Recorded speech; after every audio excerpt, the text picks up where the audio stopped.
Moadim le Simcha. Dernier jour de Pessah, nous lisons dans la Haftara Od Hayom Benov. L'histoire d'un grand roi qui a encerclé Jérusalem, le roi Sancheriv, où Dieu l'a fait tomber le premier jour de Pessah.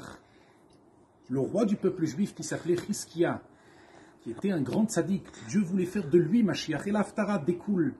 Qu'est-ce qui se passera quand Mashiach viendra? Pourquoi nous lisons cette Haftara le dernier jour et pas le premier jour? Où ça s'est passé? La réponse est, la sortie d'Égypte, ce n'est pas seulement une sortie de la première exil, mais c'est aussi une ouverture pour toutes les libérations jusqu'à notre libération, notre délivrance pour l'éternité avec Mashiach Tzidkeinu.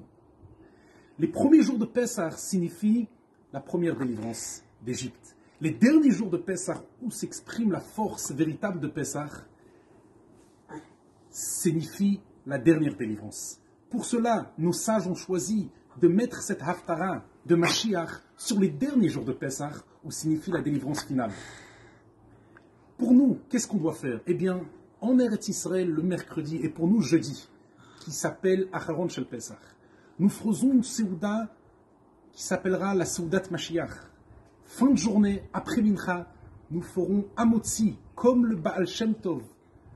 Le rabbi du XVIIIe siècle nous a instauré de manger de la matzah dans ces derniers jours de Pessah et a appelé ça Seoudat Mashiach. Le rabbi Shalom Dovber du XXe siècle, en 1906, il a instauré plus que ça, boire 4 coupes de vin comparables aux 4 langages de délivrance où on va être consolé à ce moment-là. Le rabbi de Lubavitch, le nôtre, nous enseigne qu'il faut aussi danser. Nous dansons, c'est-à-dire, pas seulement on mange de la matzah comme a instauré notre maître le Baal Shem Tov, pas seulement on boit les 4 coupes de vin comme a instauré Rabbi Shalom Dovber, 5e rabbi de Lubavitch, mais notre rabbi à nous, le rabbi Melech HaMashiach, nous explique qu'il faut aussi danser et donner 2 raisons pour cela. Il dit c'est la danse qui accueille la venue de Mashiach. Deuxième raison, c'est la danse qu'on danse avec le Mashiach lui-même. En cette année de confinement, sachez que nous ne sommes pas tout seuls.